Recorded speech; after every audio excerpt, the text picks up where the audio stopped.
नमस्कार आप सभी को। स्वागत है आपका हमारे इस प्लेटफ़ॉर्म पर। हम लोग UP triple SC Uttar Pradesh अधीनस्थ सेवा चयन आयोग के लिए सामान्य कंप्यूटर कर रहे थे, ठीक है? सामान्य कंप्यूटर और आपकी जो थ्योरी क्लासेस चल रही हैं एप्लीकेशन पर, उसमें हमने ऑपरेटिंग सिस्टम के बारे में लगातार कंटिन्यू पढ़ रहे थे। ऑपरेटिंग सिस्टम से संबंधित कौन-कौन से कैसे-कैसे क्वेश्चंस आ सकते हैं हमारी परीक्षाओं में, उन्हीं से संबंधित कुछ एमसीक्यूज़ देखेंगे। आओ देखो, सबसे पहला सवाल देखो, कह रहा है कि यूनिक्स ऑपरेटिंग सिस्टम, यहाँ पर फिल इन द ब्लैंक्स करना है। यूनिक्स ऑपरेटिंग सिस्टम के लिए उपयुक्त है, क्या है? यानी कि आपसे ये पूछा है कि ये जो यूनिक्स है, क्या ये मल्टी यूज़र है या फिर ये रियल टाइम प्रोसेसिंग है, डिस्ट्रीब्यूटेड प्रोसेसिंग सॉफ्टवेयर है या फिर सिंगल यूज़र है या फिर सिंगल टास्किंग है? ये पूछ रहा है आपसे। ये सारे के सारे जो शब्दावलियाँ हैं, ये पता होनी चाहिए आपको। मल्टी यूज़र क्या है? रियल टाइम प्रोसेसिंग क्या होती है? रियल टाइम ऑपरेटिंग सिस्टम्स क्या होते हैं? डिस्ट्रीब्यूटेड प्रोसेसिंग क्या होती है? सिंगल यूज़र और सिंगल टास्किंग। और ये मैंने कराया भी है आपको। अच्छा यहाँ पर ये शब्द देखो, लिखा है मल्टी यूज़र और ये लिखा है यूनिक्स। तो सबसे पहले आप यूनिक्स के पास पहुँचो, इनसे पूछो कि आप क्या हो? यूनिक्स तो बताता है अपने बारे में कि भाई हम मल्टी यूज़र हैं, अर्थात यह एक मल्टी यूज़र ओएस का मतलब है ऑपरेटिंग सिस्टम। इससे पूछो और भी कोई खूबी है आपके अंदर तो कहता है हम मल्टीटास्किंग हैं। क्या होता है मैं आपसे चर्चा कर चुका हूँ। मल्टीटास्किंग ऑपरेटिंग सिस्टम है। इसके अलावा यह time sharing time sharing operating system है। दरअसल जब इसको विकसित किया गया था, तो एक लैबोरेटरी है जिसे कहा जाता है बेल लैब्स और बेल लैब्स में 2 लोगों की एक पूरी की पूरी टीम थी और इन दोनों के नाम ज़्यादा चर्चा में आए। इनका नाम था केन थॉम्पसन और एक शख्स का नाम था डेनिस रिची, ठीक है? केन थॉम्पसन और डेनिस रिची ने बेल लैब्स में इनका विकास किया। साधारणतया अगर आप एमएस विंडो को देखते हो, एमएस विंडो को गौर करो।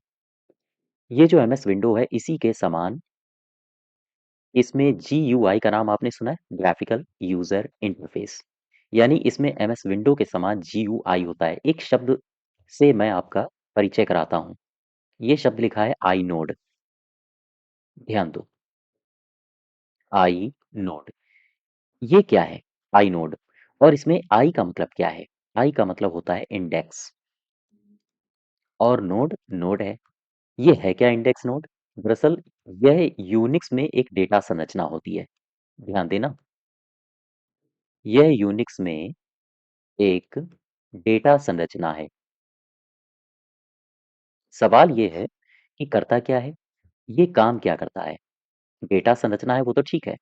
काम ये करता है कि जैसे कोई फाइल है, फाइल सिस्टम के भीतर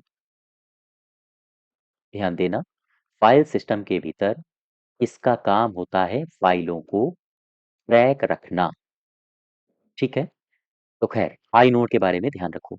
अच्छा एक शब्दावली और है या हम कहें एक कमांड है AR कमांड। इसका नाम आपने सुना होगा। ये कमांड क्या करती है या हम कहें इस कमांड का इस्तेमाल किसमें किया जाता है? तो दरअसल जितनी भी फाइल्स होती हैं, सारी की सारी फाइल्स को यूनिक्स में एक लाइब्रेरी बनाने के लिए इस कमांड का इस्तेमाल किया जाता है। सभी फाइल्स को या हम कहें सभी फाइलों को यूनिक्स में लाइब्रेरी बनाने के लिए इसका इस्तेमाल किया जाता है, ठीक है? इस्तेमाल किया जाता है। वापस आओ ज़रा अपने क्वेश्चन में। यहाँ पर आपसे यूनिक्स के बारे में पूछ रहा था, आप बताओगे ये मल्टी यूज़र है। नेक्स्ट देखो, प्रत्येक डिस्क के लिए निम्न में से कौन-सी डायरेक्टरी आवश्यक होती है? इसमें होती है रूट डायरेक्टरी। रूट डायरेक्टरी दरअसल किसी भी डिस्क की जो रूट डायरेक्टरी होती है जिसे हम कहते हैं अ, मुख्य निर्देशिका जो भी होती है, जो साधारणतया जो मेन होती है, उसे कहा जाता है रूट डायरेक्टरी यानी कि रूट निर्देशिका। थर्ड देखो लाइनक्स, ये क्या है? आओ देखो, समझते हैं हम इसको। अभी आप यूनिक्स के पास गए, अब आप पहुँचो लाइनक्स के पास। इनसे पूछो कि ये क्या हैं? तो ये बताते हैं साहब कि भाई हम तो ओपन सोर्स ऑपरेटिंग सिस्टम है, ठीक है? हम तो भाई ओपन सोर्स ऑपरेटिंग सिस्टम है। ओपन सोर्स क्या होता है? सभी के लिए उपलब्ध। अच्छा, इनसे पूछा गया कि आप इस जगत में कब आए, यानी कि आपका विकास कब हुआ? तो ये बताते हैं कि हमारा विकास 1991-92 में एक शख्स ने किया था, और वो भी सी भाषा में किया गया था, और वो शख्स थे लाइनस टोरवाल्ड, ठीक है? लाइनस टोरवाल्ड ने सी भाषा में 1991-92 में इसका विकास किया। सवाल ये है कि भाई आप ओपन सोर्स सॉफ्टवेयर तो हो, लेकिन कैसे हो? मल्टी यूज़र हो या फिर मल्टी प्रोग्रामिंग हो, कैसे हो? एक सवाल इनसे और पूछा गया तो लाइनक्स बोला कि हम मल्टी यूज़र हैं। ओएस का मतलब ऑपरेटिंग सिस्टम। हम मल्टी प्रोग्रामिंग हैं, मल्टी प्रोग्रामिंग ऑपरेटिंग सिस्टम है। हम मल्टी टास्किंग हैं, मल्टीटास्किंग ऑपरेटिंग सिस्टम। ये खूबी हैं लाइनक्स के अंदर। इसके अलावा लाइनक्स कमांड दरअसल CUI, CUI का मतलब है कैरेक्टर यूजर इंटरफेस, इसके अलावा GUI ग्राफिकल यूजर इंटरफेस, दोनों को प्रदान करता है। वापस आओ जरा, थर्ड का सही उत्तर हो जाएगा इनपुट डिवाइस, या फिर स्टोरेज डिवाइस, या फिर ऑपरेटिंग डिवाइस, या फिर आउटपुट डिवाइस, या फिर प्रोसेसर। कौन सा होगा इसमें? हाँ, ठीक है, ऑपरेटिंग डिवाइस। तीसरा हो गया। अब आ जाओ चौथे में। कह रहा है कि कंप्यूटर सिस्टम को कमांड भेजने के लिए यहाँ पर फिल इन द ब्लैंक्स करना है, यहाँ फिल करना है, खाली स्थान में जगह भरनी है। कह रहा है कि स्क्रीन पर डिस्प्ले हुए चित्रों, जिन्हें आइकॉन कहा जाता है और मेन्यू का प्रयोग किया जाता है, ये कौन है? क्या ये कमांड आधारित यूजर इंटरफेस हैं, या फिर जिन्हें आप ग्राफिकल यूजर इंटरफेस कहते हो वो हैं? सिस्टम यूटिलिटी है, थोड़ा सा मैं ऊपर करता हूँ, या फिर APL है? इसमें ध्यान दो, इसको पढ़ो फिर से। कह रहा है कि कंप्यूटर सिस्टम को कमांड भेजने के लिए यहाँ पर आप अगर GUI भरते हो, तो GUI graphical user interface screen पर डिस्प्ले हुए चित्र, जिन्हें आइकन्स भी कहा जाता है, और मेन्यू के द्वारा इनको प्रयोग किया जाता है। यही पूछ रहा है आपसे, तो यही सही हो जाएगा, GUI ग्राफिकल यूजर इंटरफेस, ठीक है? आइकन्स और ग्राफिक्स के माध्यम से इंटरेक्शन इसी के द्वारा किया जाता है। और मैंने CUI के बारे में बताया था, कैरेक्टर यूजर इंटरफेस, जिसका एक जीता जागता उदाहरण MS DOS है।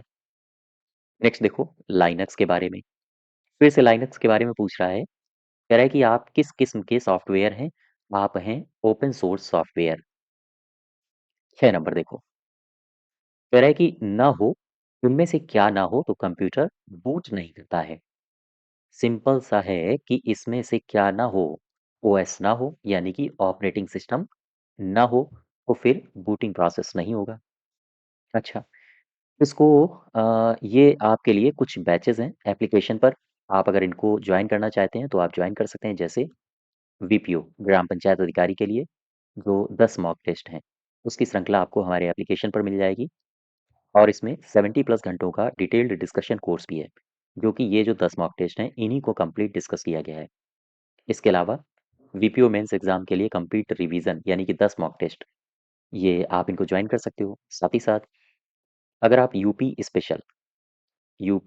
स्पेशल और कंप्यूटर का बैच ज्वाइन करना चाहते हो तो आप इसको ज्वाइन कर सकते हो। KD21 कूपन कोड है, आप इसको लगा लीजिएगा, ठीक है?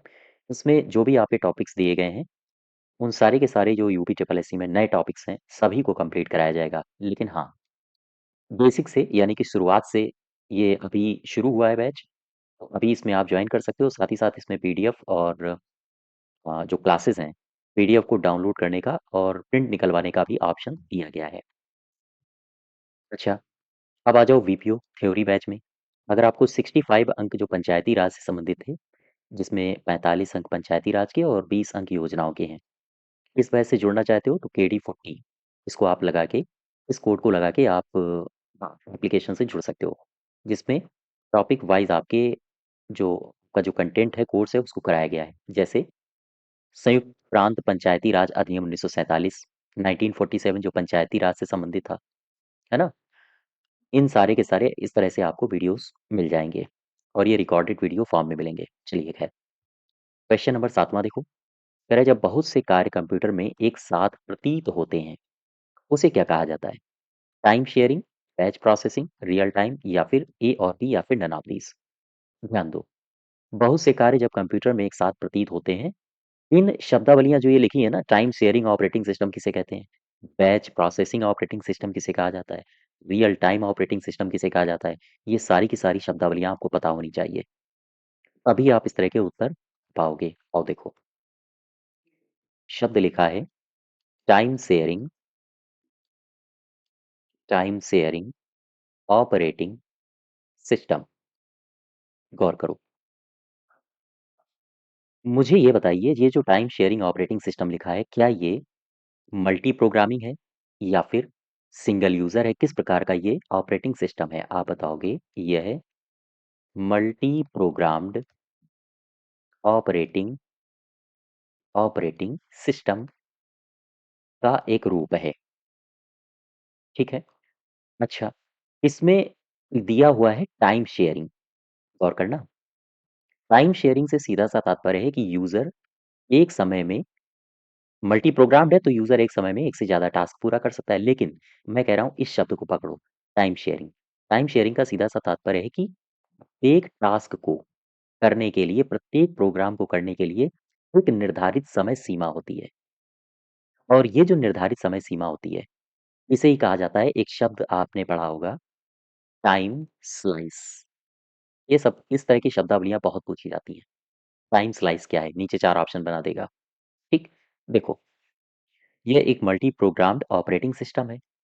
कहाँ पर इसका इस्तेमाल होता है? मल्टी प्रोग्राम्ड का सीधा-सा तात्पर्य है कि जो यूज़र होगा, यूज़र एक समय में एक से ज़्यादा एक से ज़्यादा टास्क पूरा करता है। अच्छा, तो एक समय में जब एक से ज़्यादा टास्क पूरा करेगा, तो एक टास्क के लिए कुछ बराबर समय सीमा निर्धारित की गई होगी। इसी वजह से तो इसको टाइम शेयरिंग कहा जाता है। यानी कि एक टास्क को पूरा करने के लिए पूरा करने के लिए बराबर टाइम दिया जाता है। बराबर टाइम दिया जाता है। अर्थात हम ये कह सकते हैं, इसमें प्रत्येक टास्क को पूरा करने के लिए जो टाइम होता है, वो टाइम फिक्स होता है। बोलो भाई, इसमें टाइम स्लाइस, गौर करना, इसमें टाइम स्लाइस कैसा होगा? फिक्स होता है।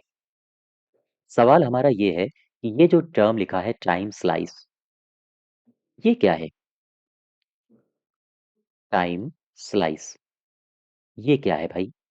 ये कौन-सी बला है? देखो, टाइम स्लाइस यानी कि जो यूज़र है, प्रत्येक यूज़र को या हम कहें प्रत्येक उपयोगकर्ता को सीपीयू के द्वारा दिया जाने वाला एक निश्चित समय, यही है टाइम स्लाइस। प्रत्येक उपयोगकर्ता या हम कहें यूज़र को सीपीयू के द्वारा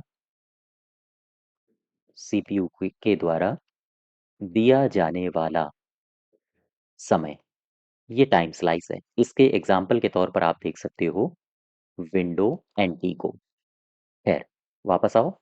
सही उत्तर हो जाएगा टाइम शेयरिंग ऑपरेटिंग सिस्टम। एक साथ बहुत से कार्य कंप्यूटर में एक साथ प्रतीत होते हैं। ठीक? क्वेश्चन नंबर 8वाँ देखो। कंप्यूटर में सिस्टम सॉफ्टवेयर का सबसे महत्वपूर्ण भाग ये कौन-सा होता है? कंपाइलर, इंटरप्रेटर, ये ऑपरेटिंग सिस्टम होता है। अच्छा, मैंने आपको बताया भी था ऑपरेटिंग सिस्टम में, यहाँ पर देखो ज़रा, मैं आपसे बात कर लूँ ऑपरेटिंग सिस्टम की। क्या इस तरह के सवाल आप कर पा रहे हो अब? देखो, मैंने आपको इसका क्लासिफिकेशन बताया था, जस्ट वेट।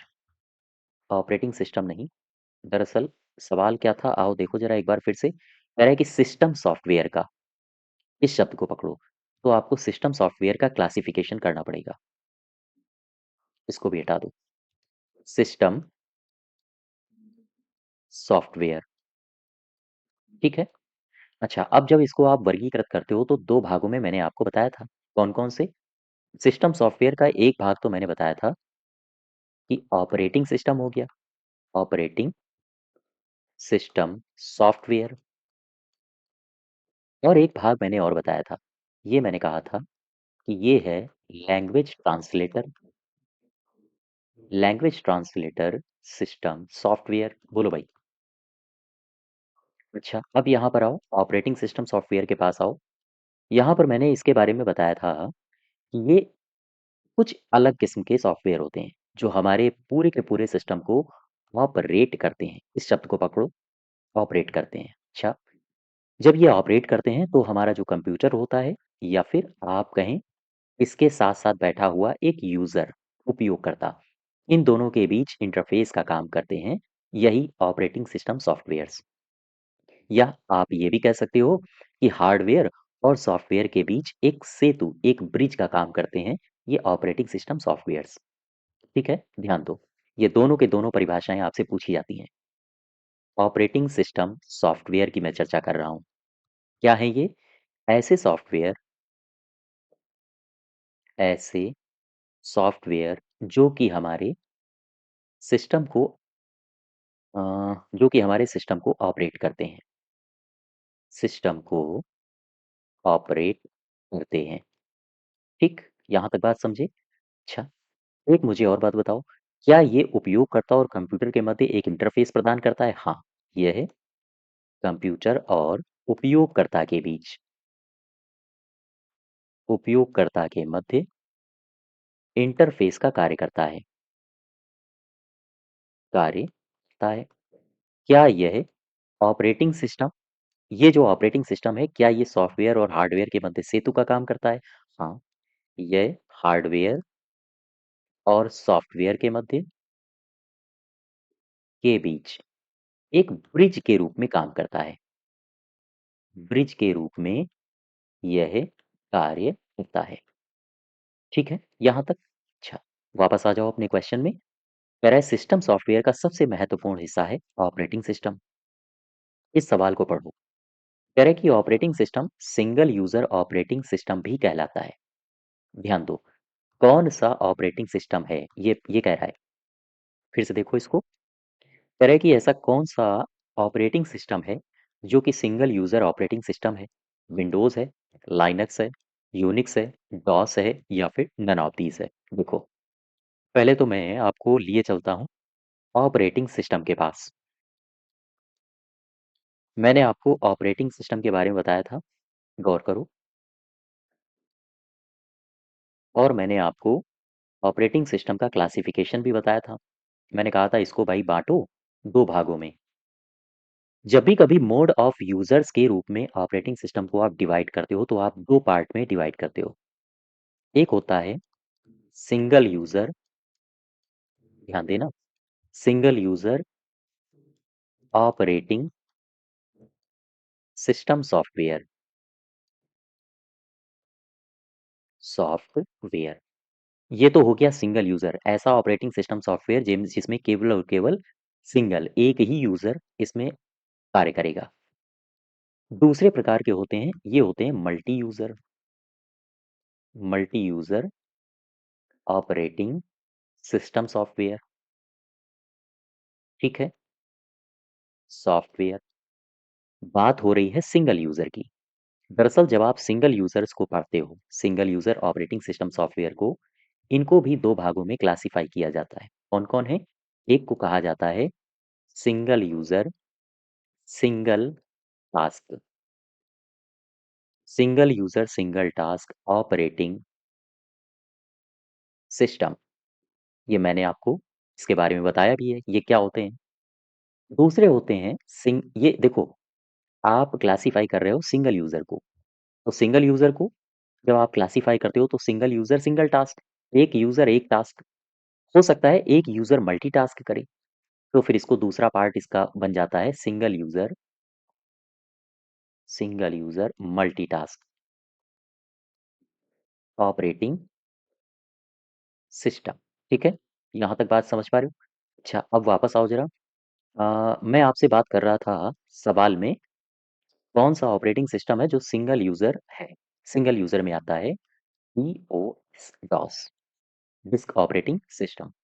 ठीक है, और अगर वहीं आपसे मल्टी यूजर पूछ ले, तो फिर आप बता दोगे LINUX और UNIX, यूनिक्स और लाइनक्स को।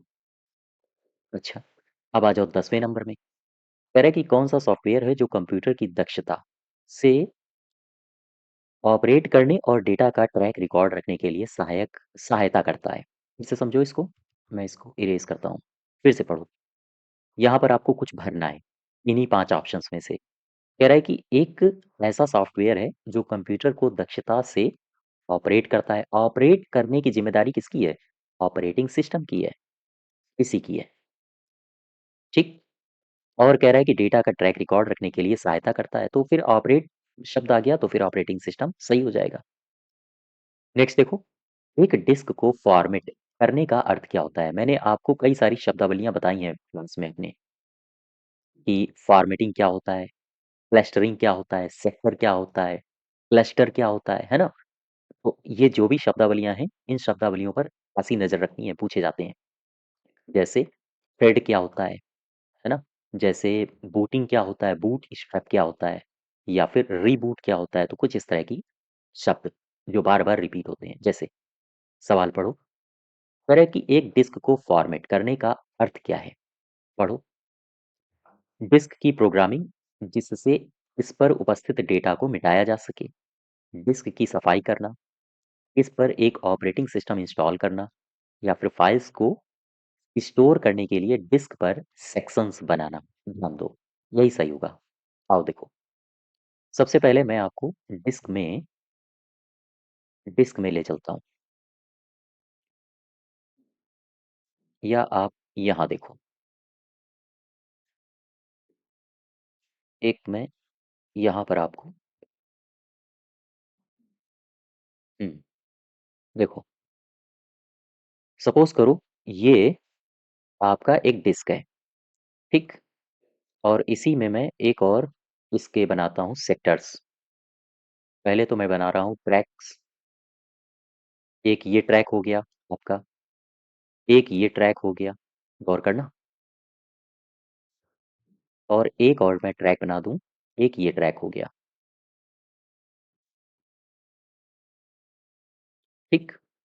अब इसमें बताओ ये जितने भी रिंग्स बने हैं, जितने भी सर्किल्स हैं, ये सारे के सारे ट्रैक्स हैं। जैसे मैंने यहाँ पर लिखा ए, यहाँ पर लिखा बी, यहाँ पर लिखा सी। तो ये एबीसी क्या है? ए, बी, सी ये सारे के सारे कहलाते हैं ट्रैक, ठीक है? अच्छा, अब मुझे बताओ मैं इन एबीसी को हटा देता हूँ, ठीक है?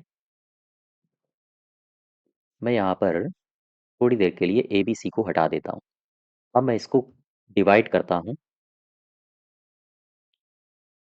4-5 पार्ट में, गौर करो। एक तो ये पार्ट हो गया, दूसरा फिर से मैं इसको डिवाइड करता हूँ इस तरह से यहाँ पार्ट में, एक मैं इस पार्ट में डिवाइड कर दूँ अगर तो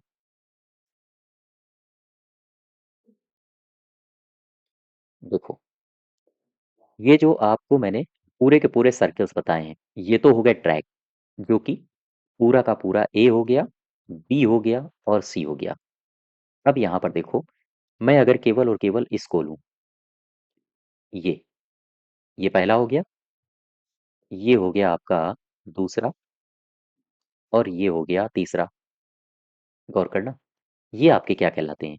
ये कहलाते हैं सेक्टर्स, यानी कि अगर हम इसको ले लें A dash, B dash, C dash, तो ए डैश, बी डैश और सी डैश ये क्या हैं? ये हैं सेक्टर। सबसे छोटी इकाई यही होते हैं डेटा स्टोरेज के लिए। अब हम इन्हीं सेक्टर्स को और थोड़ा ब्रॉड में जैसे एक मैं फिगर यहाँ पर और बना दूँ, एक ये ले लिया, ये ले लिया, पूरा का पूरा। यानी अगर हम 3-3 सेक्टर्स का समूह ले लें, तो ये सारे के सारे बन जाते हैं क्लस्टर्स, ठीक? इन्हीं में डेटा को रिकॉर्ड किया जाता है, डेटा को स्टोर किया जाता है। वही सवाल आपसे पूछ रहा था, ध्यान दो। सवाल कौन-सा था? हाँ, कह रहा था कि एक डिस्क को फॉर्मेट करने का आशय क्या होता है? डिस्क को फॉर्मेट करने का आशय पूछ रहा है आपसे। इसका सीधा-सा आशय है कि फाइल्स को स्टोर कहाँ करोगे?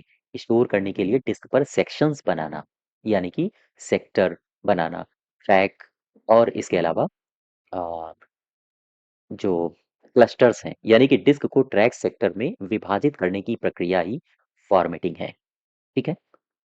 नेक्स्ट देखो 12 नंबर। कह रहा है कि ऑपरेटिंग सिस्टम, यहाँ पर आपको फिल इन द ब्लैंक्स करना है। ऑपरेटिंग सिस्टम कौन-सा होगा जो सॉफ्टवेयर का सबसे सामान्य प्रकार है? एप्लीकेशन है, एंटीवायरस है या फिर कम्युनिकेशन है या फिर सिस्टम है या फिर वर्ड प्रोसेसिंग है? बताइए। ये है सिस्टम। फिर से समझो। सीधा सा सवाल कह रहा है कि ऑपरेटिंग सिस्टम ये किसका सबसे एक सामान्य प्रकार है? मैंने अभी-अभी आपको सिस्टम सॉफ्टवेयर के क्लासिफिकेशन बताए थे। तो ये सिस्टम सॉफ्टवेयर का एक सबसे सामान्य प्रकार है। क्वेश्चन नंबर 13 देखो। निम्नलिखित में से कौन-सा एक ऑपरेटिंग सिस्टम है? ऑपरेटिंग सिस्टम पूछ रहा है। कौन-सा एक ऑपरेटिंग सिस्टम है? ट्रांसलेटर, इंटरफ़ेस या फिर डीओएस डिस्क ऑपरेटिंग सिस्टम या फिर कंपाइलर या फिर वर्ड प्रोसेसिंग? इसका सही उत्तर होगा डीओएस। ध्यान दो।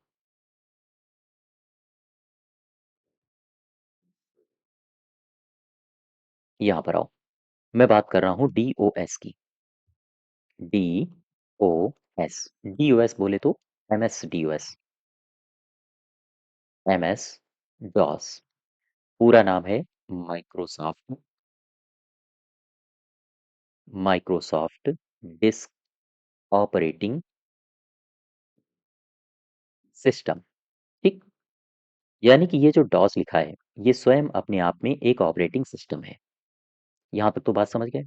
हमारा सवाल ये है कि इसका विकास हुआ कब? इसको कब विकसित किया गया? तो आप बताओगे 1981 1981 में माइक्रोसॉफ्ट माइक्रोसॉफ्ट और IBM international business machine company के द्वारा इसे पेश किया गया। ठीक है? यहाँ तक बात समझ पा रहे हो? अच्छा, क्या मुझे बता सकते हो ये सिंगल यूज़र है या मल्टी यूज़र है, सिंगल टास्किंग है या मल्टीटास्किंग है? ध्यान दो।